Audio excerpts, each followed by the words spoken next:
Episode 35, Talking Nerdy. Welcome to the Visionary Variety Podcast, where we talk about all kinds of cool stuff like photo, video, film, books, and technology. So, switch on your brain and enjoy the show. Hey, welcome to the Visionary Variety Podcast. I'm Nick Gunn, one of your hosts, and I have joining with me Angela Brock, the one that's still trying to figure out if she's a host or if she's a guest host. I still don't know. It's okay, though. Well, this episode, Angela and I are going to hold it down. Daniel will not be joining us. He is off taking care of his newborn. He recently had a newborn. Well, I mean, technically Daniel didn't have the baby, but he's been home taking care of his wife, being a good husband, being a good dad. So yeah, he's taking a week off and hope to have him on the next episode. But in other things, what's been going on with you? Anything new? Anything recent with you? Well, not a whole lot has been going on for me this week. It's been rather quiet, which has been kind of nice. I have a new editing project lined up in my queue for the Cincinnati Comic Expo video that we shot last weekend. So hopefully that will turn out all right. Other than that, I got hired on for a new job. No, hey, that's cool. To help out. Yeah. Since things have been a little bit quiet here on my end with artwork, and I kind of needed to pick up another side job. So looking forward to that. Haven't started yet, but I will be in a couple days. So fingers crossed all goes well. Yeah, I've had moments like that where I do something for like a hobby, turn it into a business, and then it goes quiet, and I'm like, like this is nice, but then at the same time, I was like, I'm gonna buy something, or I have responsibilities, and I need some income. So yeah, a little bit of stability is nice. So I'm looking forward to having some of that again. Yeah, I mean, I agree. Sometimes it's nice kind of being your own boss and having nothing to do, and then, like you said, having a consistent income. You're like, yeah, that's nice too. So yeah, but for sure. What about you? Has anything been going on your side of things? Not much. I have a couple of events out of town and in town, but other than that, kind of the norm. Like you said, we're transitioning into the fall, winter, whatever we're in. Things normally make a big transition with like holidays and family and what you're doing on a day in, day out. So it's been fun. Some of the video stuff's been kind of quiet, but which has been nice. Around this time last year, I was quite busy. So before you knew it, I already knew it was Christmas and then New Year's. And I was like, wow, I'm so happy I celebrated from August to November. I don't really remember much of it. I remember the things I did, but day in, day out, I don't know. It's gone. So I hear ya. Hopefully it'll be more enjoyable time this year. Like you said, I'm also working where you're doing consistent stuff. So that's kind of keeping me on my toes, which is fun. But other than that, just a couple projects I've been working on, like you. Yeah, just need to get those out. And yeah, I mean, week in, week out is always different. So I'm sure the next time we talk, it'll be a little bit different. Alongside the editing, which you mentioned, I'm kind of looking forward to how this next project of mine is going to turn out. Since my sister ended up getting the latest and greatest phone out of the market. Not like the iPhones, but she got a Galaxy. Was it a Galaxy? Samsung? Is it Galaxy Note 9? Is that a Galaxy model? This is a big brick of a phone.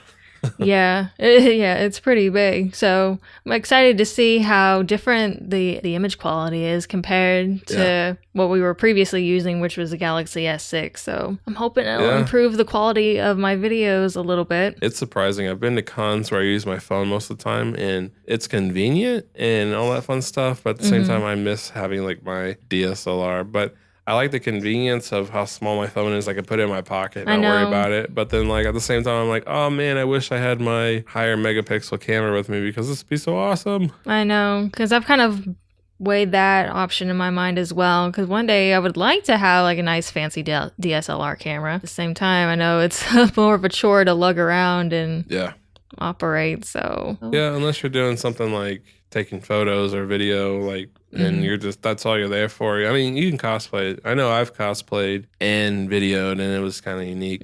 I prefer one or another, unless it's something simple, like I wear a shirt that is cosplay related or something, or the full outfit. But if it's like, I'm not wearing a cat suit, but I can't imagine how uncomfortable. I don't think that would work out with my outfit. Maybe if I was like a Jessica Jones cosplayer, because she's a PI and she does take pictures of crime scenes and other things like that. I think that could work, but Most of the time, not. I normally, when I go to cons, I wear a stormtrooper helmet, so you can imagine how easy it is to look through the eye bubble viewfinder kind of thing, and then looking at my camera, I'm like, I don't know what I'm taking a picture of. So, like I said, unless it's something simple for like dress up or a costume, right? I'd rather one or another.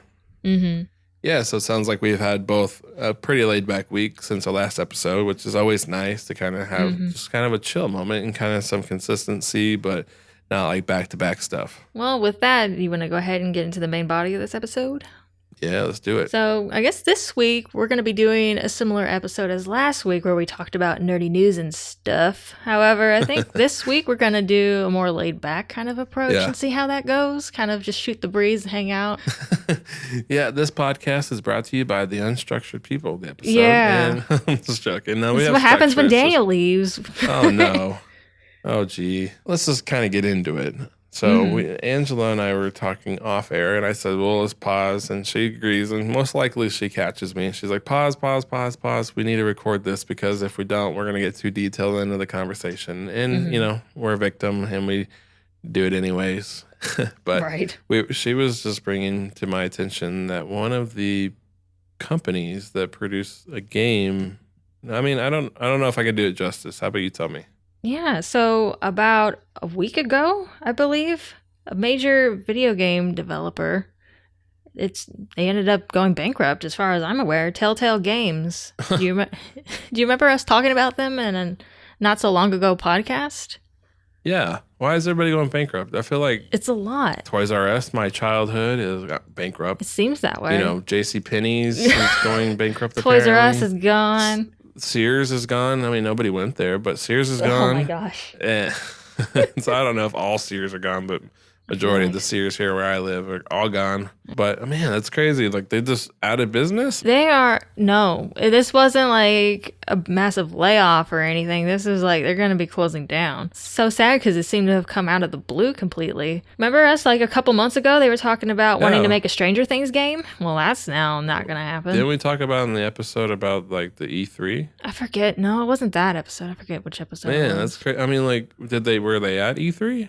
I don't think they announced anything at E3, but I know that they advertised, I think, their latest Walking Dead game during the PC gaming show, which I did not watch, but I think they did show that there. So they were still planning on coming out with content, but like all of a sudden, I don't know why all of a sudden, but they just decided, we're going to be shutting down. And apparently it was even a shock to the employees. They did not let them know in advance, which honestly they really should have. Wow. There's like, I believe that there are some laws in place. I think it was like the WARN Act, I believe, where that makes companies give a 60-day notice before they perform any massive layoffs, and they did not. So, and what's awful is they are not giving the employees any severance pay. They are only giving them a few more days of insurance and benefits. So they're in really bad shape, and it's sad to see that. So basically, they went from like a really good company to we're closing the door. Goodbye. Yeah, and it's making a lot of people on social media angry to hear that they're being treated this way, not getting their severance pay, no benefits, etc. Some work, like I've heard of one instance where a worker was only on a work visa, so they have to get out of the country in a few days because their employment was terminated.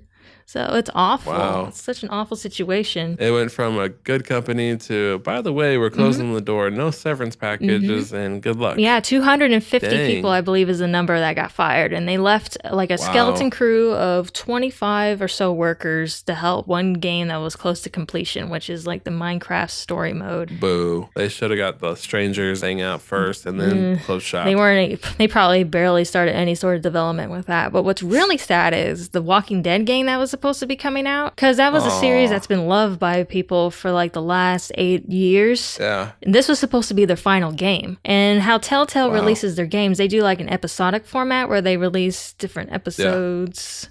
instead of like the game all at once. So they have episode 1 already out, I think. And they were close to releasing episode 2. So I don't know if they're going to finish that up and release it. But as far as I'm aware, if episode 2 does come out, they're not going to release the last, I think, 2 other episodes that were planned to come out. So this game's going to be unfinished. Whoa. There's going to be no finalization to this story unless somebody happens to pick it up, which I don't know if they can. That's what I was thinking. I was like, man, is some other big company going to like swoop in and take the series and save the day and make a profit off of somebody else's loss? I haven't heard any talk of that yet. And man, I feel really bad, especially for the hardcore fans of this series of games, because they're not going to get a conclusion unless something major happens. Wow. This really sucks. Man, 2018 has kind of been one of those years where really cool things happen and not so cool things happen. There was yet... And I wonder what 2019 is going to be like. I don't know. 2019 better is calm the heck down compared to this year, because this is too much. This isn't like the only video game studio that's shut down recently. There's been another one not that long ago either.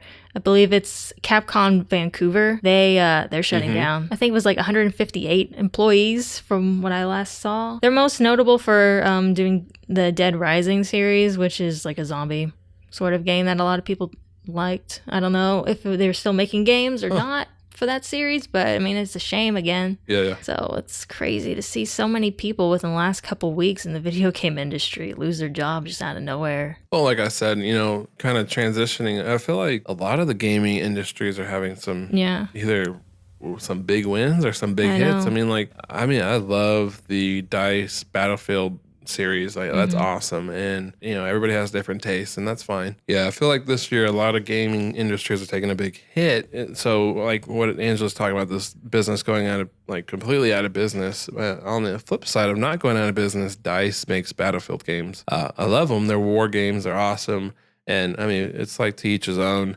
Everybody likes DICE. Everybody likes, people that make Call of Duty, or I should say Call of Booty. But oh my gosh. Anyways, wow.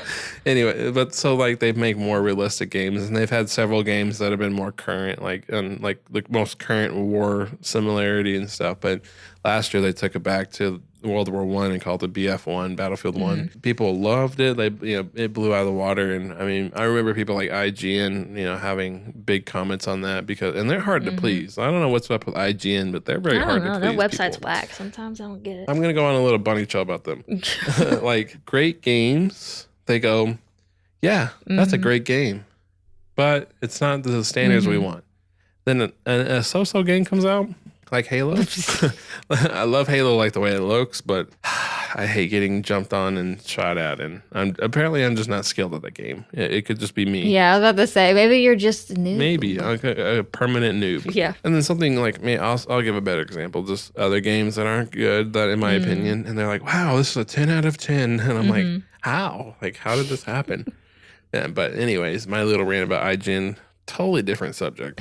Right. But this year, DICE and EA wanted to come out with Battlefield 2, WW2, World War II, and they were calling it Battlefield 5, which in technicality, is their 5th game. It looked great. I remember seeing the trailer and I was like, wow, this looks awesome. They, I think, are trying to rewrite some of the history. Think of a plane flying, you get shot, and you just hear the wah, wah, wah, wah, and they crash. Yeah, I remember, what was it? Like when they first showed the trailer and people were freaking out because there were women who were generals and were fighting.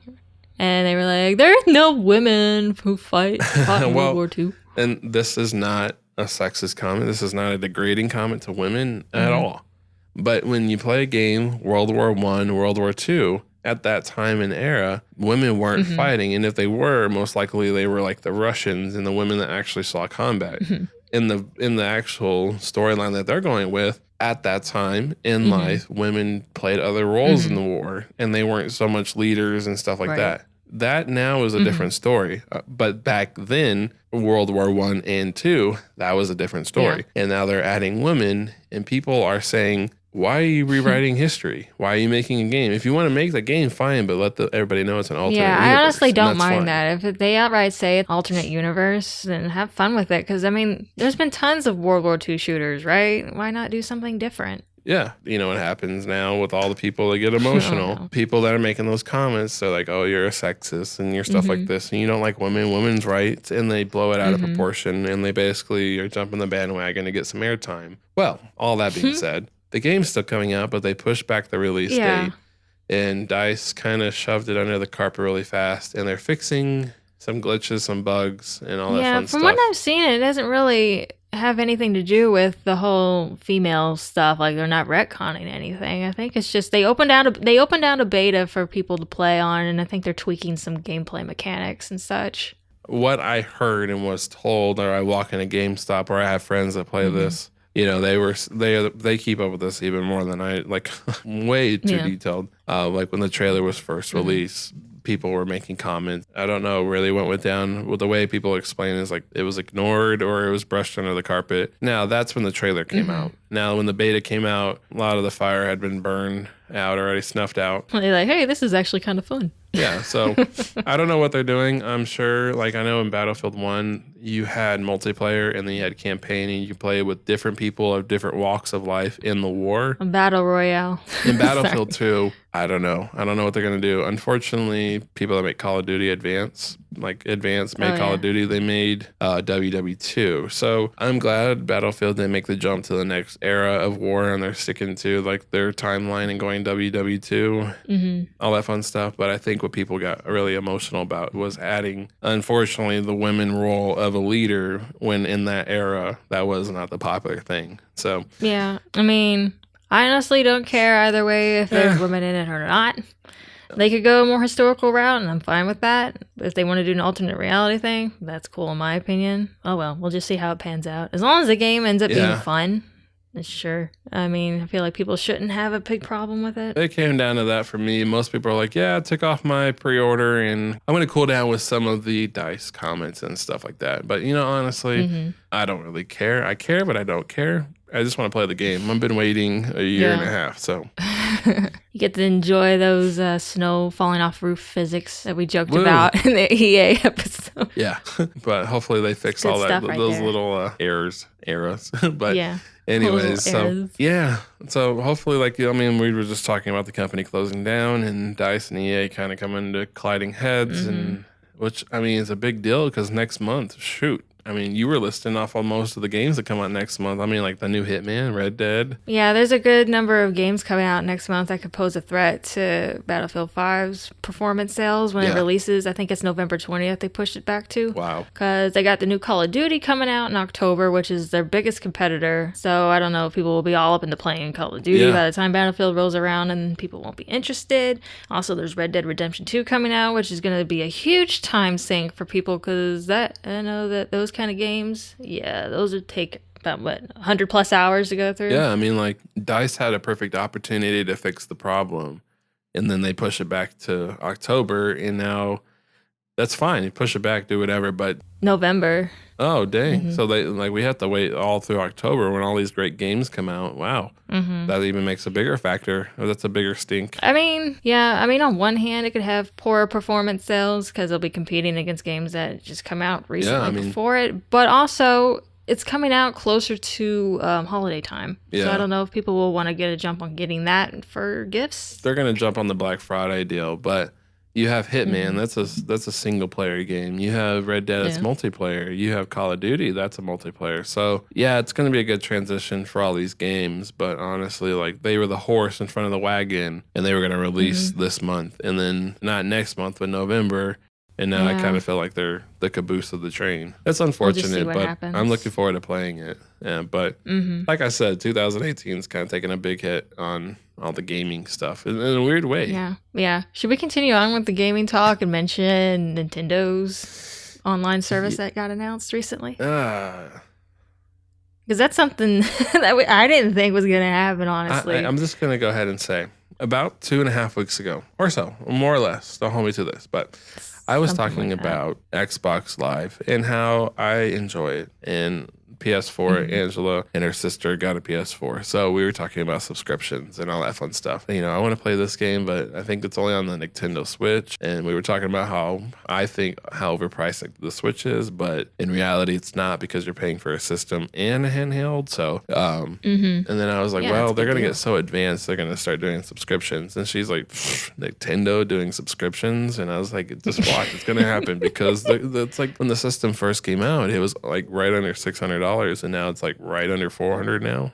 I believe like the system itself is like $300 now, actually, if you don't get any additional stuff for it. I mean, but think about it. Like when the Xbox One and the PS4 came out, like we were paying like maybe $600 for like a package deal. But then like it was a big package deal, and most people want to buy package deals because sometimes they get 2 controllers or they get like 3 games or something like that. Yeah, that's when it's a good deal. So I was joking and I was like, it's crazy. I think they're gonna start subscriptions. It's just like Nintendo subscriptions, no way. And what was it? Literally like days later is when the announcement for the Nintendo Switch Online honestly, came out. I think we were maybe studying for our last episode about the news stuff. Yeah. And you're like, I remember I get this message. What? Nintendo subscription? What? I didn't see it coming. I mean, I should have seen it coming on one hand, but they didn't do stuff like that for the Wii U. Well. So I didn't think it was going to happen. And Nintendo's known for being more family friendly. So, like, would they charge kids to play online? Apparently they will now. Yeah, I mean, but, when you read the headlines, Nintendo subscription-based services now, it's like, what? What? But they're trying to compete with like Xbox and PlayStation and Microsoft. I know. But the nice thing is I think Angela informed me that the subscription won't be as bad. Yeah, the subscription fees are not bad at all. I think for 1 month, it's $3.99. 3 months, I think it's 3 months and not 4 months. 3 months, it's $7.99. And if you pay for a year subscription, it's only $19.99 for one account. So that's cheaper than any like what Xbox or PS4 is doing. Yeah.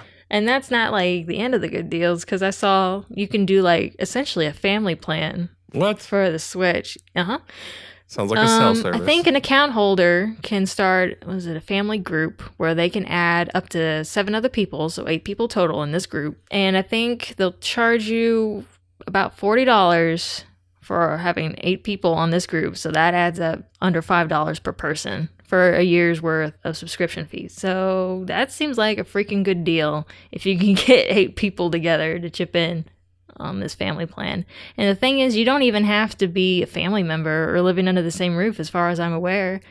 You can be totally unrelated and be in the person's family group. So basically, you can get all your friends and be like, hey guys, we're going to play online. And you pay this much, you pay this much, you pay this much, and we're good. But man, that's a good deal though, still. I mean, like... It is a good deal. I mean, I've never heard or ever thought, I guess, to see that a gaming system would have a family plan. It sounds like we're signing up for cell phones. But it's kind of cool.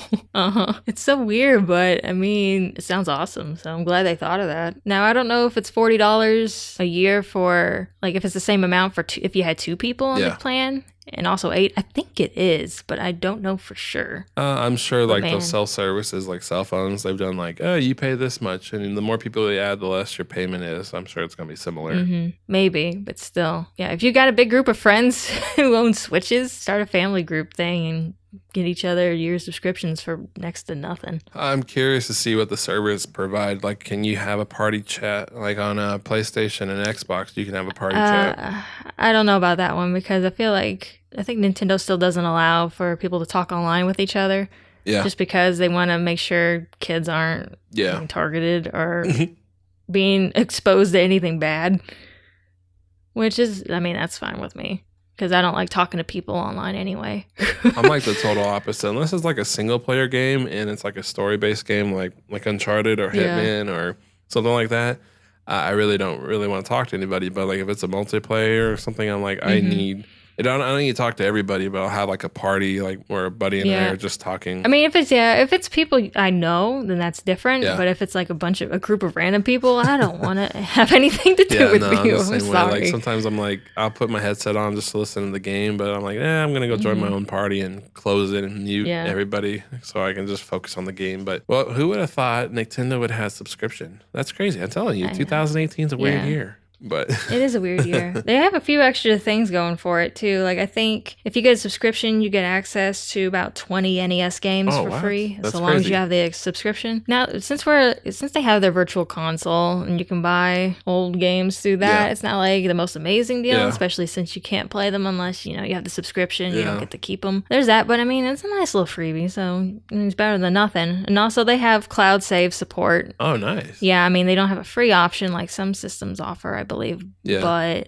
That's there too. And unfortunately, some games apparently don't have cloud save support for some reason. It's probably written somewhere in some sort of fine print if you buy a game. I don't know if it's on the box or download or what, but yeah. So you're saying cloud-based, and the way I understand it, like, I currently own an Xbox One. So, like, if I download a game with, like, the hard disk or something, and I download it, and let's say for some freak reason, I don't play Xbox for a couple months, or I sell it, or something weird happens, and I don't want that to happen, by the way. I don't want nothing like that to happen. But let's just say hypothetical. Yeah. And let's say I got another Xbox, and I wanted to play.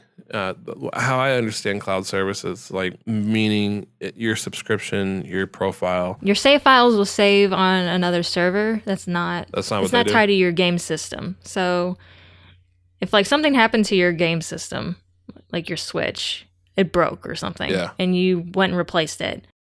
Normally, people think, oh man, I lost all my save files that were on that thing. But if you have the cloud service enabled through your subscription service, then you should be able to recover most of your data through that. Like all the game files that are supported with the cloud save software or whatever. Well, that's cool, because I know, like, on the Xbox you can do that. Any of you buy digital content, you can do that. It's not perfect, but it's still cool. Yeah, same for PS4 with their PS4 Plus. You can have cloud saves and all that fun stuff. See, I'm lame and I don't have a subscription service for any of my consoles, and I never have, so I don't know for sure how all of that works. If you have to, I don't know, do you lose your save files in the cloud if you cancel your subscription, or does it kind of stay there forever, but you just can't add on to it until you get your subscription again? Like, I don't know how that works. The understanding I have with the other systems is if you have an account and everything writes to your account in the cloud, everything links up, and then when your service goes off, is it like locked up in a bank essentially? I think and you can't access but I mean, think of like your cell phone or your computer. If you have all this content and you unplug from Wi-Fi and then you plug right back in, it's like, ta-da! You just make that like your subscription service. So yeah, that's how I assumed it was, but I didn't know for sure. There you go.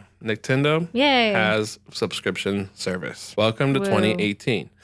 That's just funny to think. When I heard about that, I was like, man, Nate wants $1 million, and we'll see what happens in 2.5 weeks. So fingers crossed. Okay. Have you seen The Walker? The Joaquin Phoenix Joker? Oh my gosh. I forgot that was his nickname. Yeah. So we have like Ben Affleck as Batfleck. And then we have gosh. But now they have the Walker, Joaquin Phoenix Joker. Oh man, yeah. I've seen like the latest test footage that came out. And I thought it was just test footage, like a pilot, and it's supposed to get better. That's what they said it was at first. I think they lied to us, because maybe the test footage is creepy as heck. And if y'all haven't seen it, spoilers, they have him kind of looking like Mr. Rogers. Angela without the makeup at first, he looks like Mr. Rogers. Yeah, like with long hair, like the Joker. I mean, not the face, but like his clothes he's wearing. Honestly, he kind of, I guess in perspective, a lot of people don't like the comparisons, but they're kind of comparing him to Heath Ledger. Now, two totally different Jokers. They always do that with the new Jokers. They always compare it to Heath Ledger's, and I don't think that's ever going to stop. Yeah. Heath Ledger did a good job. I mean, yeah, he did. It was a great performance, but they all can't be like Heath Ledger, so we need to stop comparing. Well, I mean, if you want some fun facts about The Dark Knight, Heath Ledger passed away during filming. So some of the scenes are actually not him, and it's a impersonator. Anyways. Is it really? Yeah. Oh, man, I thought he passed away after all the shooting was done. Oh, man, I didn't know that. No, they had a couple more scenes that needed him in it, so. Well. Yeah. Well, see, they could do it, but they're not going to. No, this is kind of an interesting take. But back to what I was saying, this is kind of a creepy intro test footage. Mr. Rogers, slick back hair, kind of like Heath. And then they kind of have him like the new look flashing by like a strobe light. Kind of creepy. Cool effect. Very cool effect. And then bam, the clown. And they did go with the traditional purple. It's a little bit lighter than Heath Ledger's Joker. It's more. I wouldn't even call it as like Jack Nicholson. Jack Nicholson was very purple. Heath Ledger was like a dark purple, and this purple's kind of like Barney. Barney. Like it's a weird, like I don't even know what that color, like more magenta, I guess. I'm not gonna lie, I didn't even take notice of how like the shade of purple on his suit, because I was focusing on probably what most people are focusing on is his clown makeup he was wearing. Yeah. And how it's very different than what we've seen so far for Joker makeup. Yeah, like he had the typical white face and red lips that extend past his actual lips, of course, but I mean, he has a painted on red nose on the tip of his own nose and blue scar going across one of his eyes, and I think some painted on eyebrows as well. So it reminded me more of like the mask that like Heath Ledger's Joker started out wearing in The Dark Knight. It makes me wonder, are they going to stick with that makeup or are they going to change it up like partway through the movie? I feel because when they had showed some test footage of him running out of the subway and he had that makeup on, but there were also other goons running out of the subway as well. So it makes me wonder, is he just like part of like some sort of gang thing starting out at first and then he kind of transitions into his own? And this is kind of a weird comparison, but is it like Spider-Man? Is he building his character? Yeah, like, yeah, that totally reminds me of like the original Spider-Man movie where he has the horrible Spider-Man suit that he made himself before he gets the cool one. Maybe it's something like that. And another weird comparison, I think Deadpool does a similar thing. But you know what's crazy? So he doesn't have the iconic scars on his face. Well, Heath Ledger's Joker is the one that started that, right? Like it didn't used to be scars. Jack Nicholson had the prosthetics on the smile. Well, it wasn't supposed to be prosthetics like in the movie itself, didn't he? Yeah, he fell into some chemicals and that's what made his face all messed up, right? Well, I mean, okay, yeah. For the storyline base, yeah. Jared Leto's Joker is more of a gangster. Mm-hmm. So you know, what's crazy is different actors, different roles. But it's crazy that they all portray a Joker. Like the Joker is such a weird character that in any like even like when you go to a cosplay, you know, it's crazy is you can still get the characteristics of the Joker. So from like the original to Jack Nicholson to Heath to Jared Leto to now Joaquin Phoenix, and I think even like the Netflix version, which is a really creepy dude. I don't even know his name, but he's a creepy Joker too. Wait, Netflix version. I think it was in the Gotham series. Oh, yeah, it's on Netflix. Honestly, that was a creepy. I haven't seen that one. He is a nut job. He is a great Joker. He is creepy. He's weird. Whoever the Gotham guy is, and now Joaquin Phoenix. And I don't know. I mean, they said it was test footage, but then we, like you said, we saw some of the behind the scenes footage of him walking out of the train wearing the mask similar to the bank scene in The Dark Knight. And he throws but honestly, away. His face makeup underneath that mask is almost the same, or it's very similar at least. They said that he was going more with the serial killer. Apparently, there's some serial killer clown, which is, let me just say that's not okay. I mean, I'm not afraid of clowns, but whoa, chill, buddy. You're going to be after this movie, apparently. I'm going to need you to not. Anyway, so, but yeah, so this one's more childish kind of makeup than scary. Like, Heath Ledger was kind of scary. Leto was really scary looking. I mean, this is still kind of creepy, but just for different reasons. But out of everybody that's been creepy, including the Netflix version to the movie version, they're saying they're gonna rate it rated R. And I'm like, oh, dang. It's going to be more gritty. I'm like, oh, no. He's not going to be just like some sort of gangster or whatever. He's going to be a freaking serial killer. So he's basically Heath Ledger and Jack Nicholson's role and what they did when you didn't see him. He's basically going to get his hands dirty. And I'm like, oh, boy. And so this should be interesting because rated R. I'm intrigued, but also scared at the same time. Me too. So. I mean, random side note, but they're wanting the next Star Trek to be rated R too. So I'm like, what is happening right now? Wait, why does Star Trek need to be rated R? Because they want to be able to say more and do more. I guess that's what they're doing. Necessary for the plot? Is it necessary for the Joker to be rated R? Because he's messed up in the head. He's not a good guy. He does terrible, awful things that we don't see on camera sometimes. I know, so but that could be like a win or break situation because now we have the ability to have Joker as rated R. Now Joker's kind of been a whack job in like Arkham City games with Hamill doing the voice. It's probably the most you've ever seen of the Joker outside of like the original like TV show to Jack Nicholson doing a couple movies to Heath doing. Well, even Heath Ledger's was really creepy. You didn't get to see him do some of the stuff that he did. So a lot of it's been talk, and a lot of it, I hopefully what I'm getting to the more point. Action this basically, time. I'm getting to the point is I hope they don't ruin the Joker's role to where he's so messed up that people are like, what the? I don't want this. Hopefully, they don't make him like a whack job serial killer, and they keep like the true Joker. But like, I want to see more of it, but I don't want him to change the characteristics of who he is. Are there some comic storylines that are really dark that involve the Joker? Yeah, I mean, because I know there is like a Batman movie that's rated R. Isn't that The Killing Joke? And that's the Joker's story. So he does have roots in a lot of dark storylines. I guess I just hope they don't kill the characteristics of the Joker, and I'm all fine. I'm all fine for the R. I mean, I don't know if I'm going to see it. I don't think they'll be able to kill the characteristics of the Joker like that, because his main thing is just causing a bunch of anarchy and chaos, and that's not hard to nail. That's like the biggest thing with the Joker. He's unpredictable. He does what he wants. I guess they're going to do a lot more. Like, you remember the scenes when Heath is in the interrogation room with Batman and the suspenseful music that's building up in the background. I'm sure they're going to give us a lot more suspense than like acting. I mean, acting is suspense pretty much. So it should be interesting. I'm looking forward to it, and I'm bummed that they rated it R though. Yeah. I mean, as long as they don't get too crazy, like have an all-out slasher fest, I would not be happy with that. Please keep the characteristics of the Joker the same.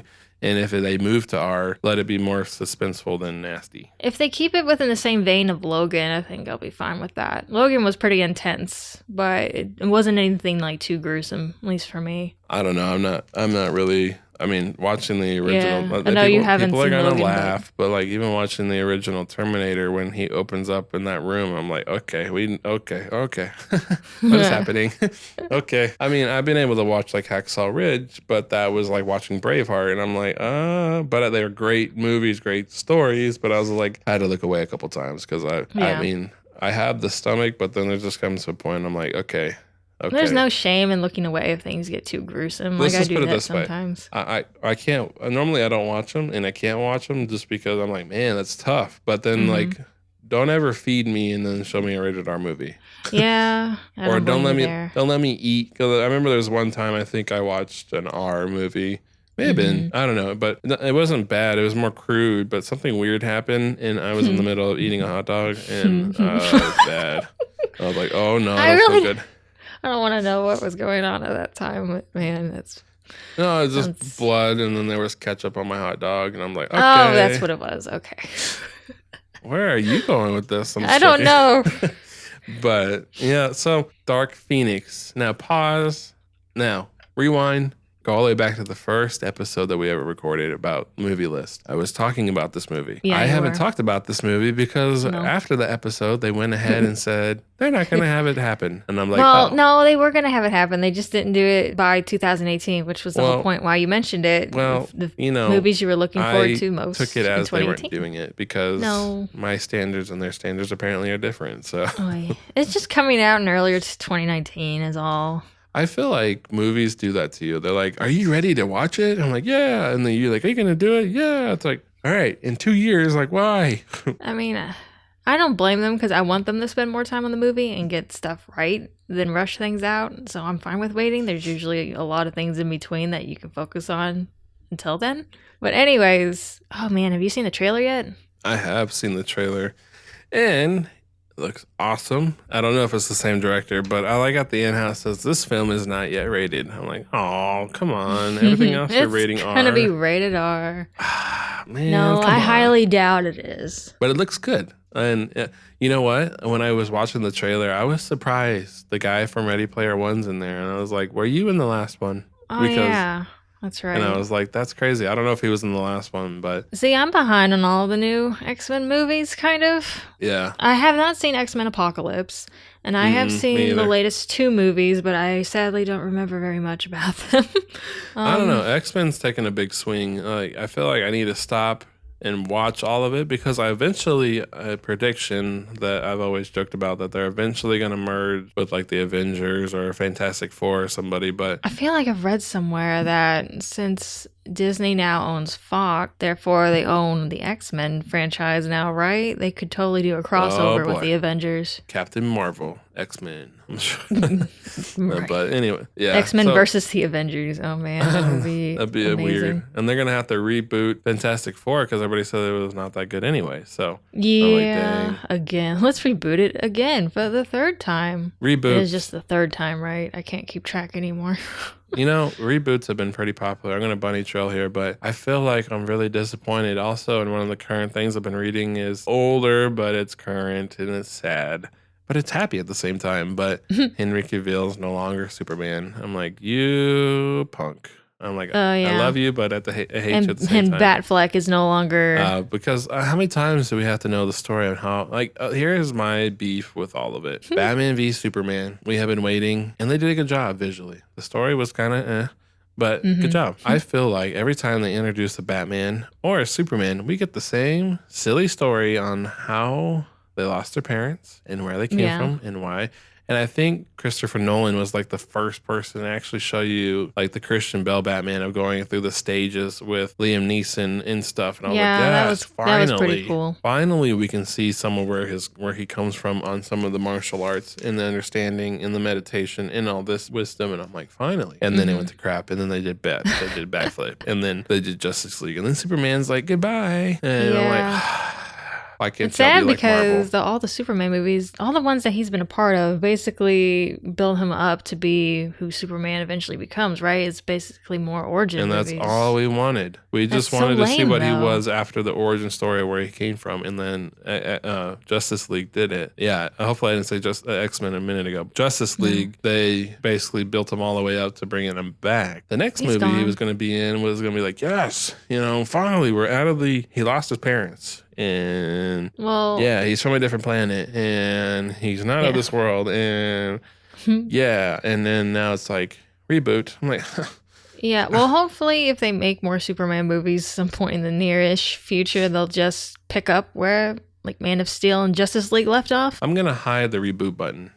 Because, I mean, I know we're bunny trailing from what we were just talking about, but so in Indiana Jones, the one with his dad, Indiana Jones, played by Sean Connery. There you go. I don't know why I can't remember the original Bond's name all the time. How dare. I know. In that one, with what I remember, they show Indy as a kid stumbling across some people like what Indiana Jones is, and they pass the mantle with the hat. That's how transitions should be made, not reboots. Yeah. There's been so many reboots that could have been transitioned a lot better, like Ghostbusters. They could have handed it off better, where Bill Murray maybe like was the dad or the uncle or something. But dad. But I don't know. And like here we are transitioning, maybe losing like Captain America or Tony Stark, Iron Man. Yeah. I understand it's part of the story, but hopefully when they come to that part where the MCU universe has to make a transition of characters, hopefully they're like branching it off better, not just like reboot. Didn't they in the comics, like for Captain America, didn't they do a thing where the Winter Soldier ended up becoming the new Captain America? So maybe they'll do that. I'm sure Bucky Barnes becomes our new Captain America, maybe. But yeah. Who knows? I mean, we're bunny trailing on the reboot, but I'm just like, man, come on. Stop hitting that reboot button. Like, and over here, Henry Cavill might be our new James Bond. And guess what? They might hit reboot on. I'm like, stop. They always do that with James Bond. It's basically guaranteed. Well, they kind of hit the reboot button, but they kind of give you a new story, or they give you a new villain, or they give you like more detailed on what happened like 5 James Bonds ago kind of thing.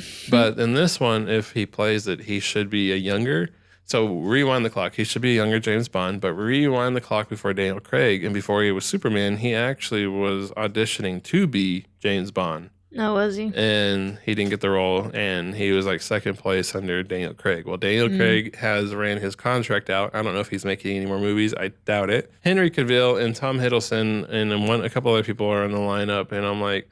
Yeah, I've seen Idris Elba's name pop up a lot, too, for the new James Bond, maybe. I'm trying to remember what that he's from. You remember him being Heimdall in the Thor movies? Oh, yeah. Well, he's a great actor, but I don't think... I don't know. I'm just... In the biggest story, I'm tired of this reboot. Yeah. Reboot everything. Reboot the Joker. Reboot DC. Reboot Marvel. I'm like, stop.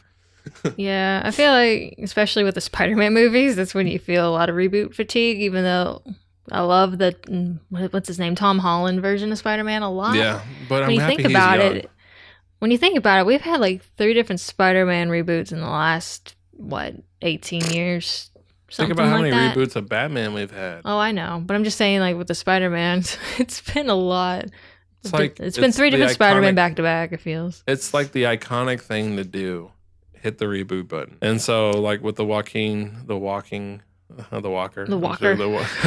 Like hopefully like I'm fine with the reboot, and I understand this is how the industry is. Give us something different, and I believe they are with the rated R, but at the same time it's like, okay, whoa, like hopefully you're not going to change a lot of like what we want, and you're not going to go so far on the deep end, because like the last Joker and Suicide Squad, That was totally different. That was a totally different flavor. I'm like, man. And you know what's crazy is they want Leto to be Joker still. Yeah, he's going to have his own separate movie, apparently, which is really weird. So we're going to have like alternate universe Jokers. Yeah, I don't know how to feel about that. It's you're going to get a lot of Joker fatigue, I think. Yeah, we've all been wanting it, and now they're just going to bombard us with it. Is it sad that I really want to see different Batman villains being portrayed in movies? Yeah, I mean, honestly. I love the Joker as a character because he's so crazy, but on the other hand, since we're always focused on the Joker, we never point the spotlight on other Batman villains that exist. Let's just put it this way. Like, unless you're a hardcore comic book reader, what other Batman people are there? And that's the thing is we've been hitting the reboot button for so many times. People are like, wait, there's other villains? Yeah. Well, we had Arnold Schwarzenegger as Iceman or the Freeze or whatever you want to call it. Mr. Freeze. That was awful, but we got something different. And then we have the Penguin. Wouldn't it be interesting to see an actual legit good Mr. Freeze? Yeah, I don't know who would play story. The Rock. I don't know. The Rock. Oh yeah, that'd be funny. Or Jack Frost from not having Martin Short play Mr. Freeze. There you go, Mr. Freeze. He is so tiny and frail and old now. He is not going to be Mr. Freeze. Yeah. No, I mean or who would play the Penguin? I don't know. Exactly. That's my thing. I can't think of like the whole roster of A-list actors in the back of my mind. I'm like, oh, he would make a great Penguin. My mind doesn't work that way. I'm sure you could find somebody amazing, but yeah, I mean, like there could always find amazing people, but like you were saying, if we're gonna reboot, fine. You know what? What? Has Poison Ivy ever been in a movie? I think so, and so is Catwoman. I know Catwoman has, but I don't remember Poison Ivy being in I think she was like George Clooney or the guy that plays Iceman in Top Gun. Val Kilmer. There you go. I mean, honestly, I haven't seen Batman Forever or Batman and Robin. Yeah, you didn't miss much. I remember the Riddler being the one in Batman Jim Forever. Carrey. Yeah. Was Poison Ivy in that too? Man, I don't know. Maybe, but that's who they should have made the Joker, to be quite honest with you. Jim Carrey. To be completely honest with you, that dude would have been perfect. That would be interesting. He would have been like scary. You know who I've seen also online that people are kind of wanting to see a Joker version of? Willem Dafoe playing the Joker. Whoa. You know the guy? Yeah, the guy who played Green Goblin in the first Spider-Man. Whoa. He's a creepy looking dude in real life still. He looks like he's devil. I mean, I think I like him as an actor because I think he's interesting to watch on screen. Yeah. But I think he could play a scary Joker. Well, I mean, think about it. If Joaquin Phoenix didn't get it, you know who else was in the lineup? Who? Leonardo DiCaprio. See, I remember you mentioning that, and that sounds really weird to me. The guy that looks similar to Nicholson. A little bit. Yeah, nowadays with that beard he's got going on. Yeah. It's kind of weird. So, but it'd be too weird to have DiCaprio as a Joker, because you just think of him still as the pretty boy from the 90s, and I can't take him seriously as a Joker, I don't think. Whereas Joaquin Phoenix, he's a weird dude in real life. So I've heard. Most Jokers are whack job, but we kind of branched off. So back to the Dark Phoenix. Oh yeah, we were talking about Dark Phoenix. I forgot about that. I'm looking forward to it. Like you said, X-Men's kind of all over the map for me, unfortunately, because I never kept up with it. I think the most I ever kept up with it was Hugh Jackman's role of playing Wolverine. And so I watched a lot of the Wolverine stuff. And I watched him in The Greatest Showman, and but well, that's not X-Men. Just saying. He retired and went and sang. He went into show business. Yeah. Anyways, so Greatest Showman is great. I recommend it highly. Okay. I like it. Hugh Jackman is great. So I'm looking forward to a lot of the visual effects are like insane because they're giving her like the power. I don't know what her power is. That's the thing. See, I had to look this up because I'm not familiar with the Dark Phoenix storyline, which is apparently a super famous storyline in the X-Men comics back in the 70s and 80s. Probably, yeah, most likely. See, here's what I've learned when I've done a little bit of digging around to try to prepare myself for this topic here. So apparently, Jean Grey gets the powers of the Phoenix Force during like a near-death event in the comics. Yeah. And the Phoenix Force is a manifestation of the cosmic forces of life, creation, and destruction. Wow. So this thing is powerful. Apparently, it's more powerful than many of the gods in the Marvel universe. Yeah. And it also chooses to have a mortal avatar. Huh. So it can appear in flesh. So I guess in this movie, it's going to be Jean Grey, just like in the comics. Interesting. And she you hear goes that, Captain Marvel? You have your hands full now. I'm joking. Yeah. So I mean, come on. That's She took what I on found Captain out. Marvel took on Thanos, so she can take on the Dark Phoenix. Dun, I dun, mean, we haven't dun. seen. I mean, we haven't seen anything of Captain Marvel Yeah, I yet. I know. mean, We've I only hear her seen a powers are trailer. pretty freaking amazing. Anyways, from what I've learned, it seems like the Dark Phoenix storyline is pretty intricate, or at least there's a couple of different parts to it. Yeah. It seems like they're gonna try to smush it all into one movie. So I don't know how comic book fans are gonna feel about that. I don't know. It should be interesting. Like I said, I know a lot about X-Men, but as in the storyline of the movies, I'm going to be completely honest with you. I need to go back to this. Well, you know what's interesting too is that apparently they had elements of the Phoenix storyline in X-Men 3: The Last Stand, which I don't remember at all because that movie came out like 12 years ago. And I guess I blocked most of it out, for better or for worse. Let's just put it this way. X-Men, the movies have been around so long that Ryan Reynolds has been Deadpool and then retired from being Deadpool and then relaunched another Deadpool. And he's older. That's just how long it's been around. Yeah. I mean, like he just released number 2 and all that fun stuff. And he's trying to get Hugh Jackman out of retirement for Wolverine. But that's just crazy to think about that. There's so many movies. I don't know how many movies they did before like '08, because in '08 they did Iron Man. And I shouldn't say Marvel owned them. I think they maybe picked them up in like 2009. And then now X-Men's kind of been their own branch with Fox. Yeah, they've been owned by Fox from the very beginning, so they weren't even like part of Marvel's. But they've been making their own content for a while, and then now Disney owns Fox, and so it's like, and Disney owns Marvel, so it should be interesting to see where they're gonna go. I really hope there's a crossover, or of course Marvel just takes the reins and Fox doesn't do any more movies. Because honestly, I'm getting fatigue from all the X-Men movies that are getting put out, and I want to see something different. Yeah. Because I've seen the trailers for the last couple movies, and while this movie, I mean, I guess looks interesting, it just seems like more of the same kind of stuff. I guess with Magneto especially, because he seems to be jumping from good to bad, and all that. Yeah.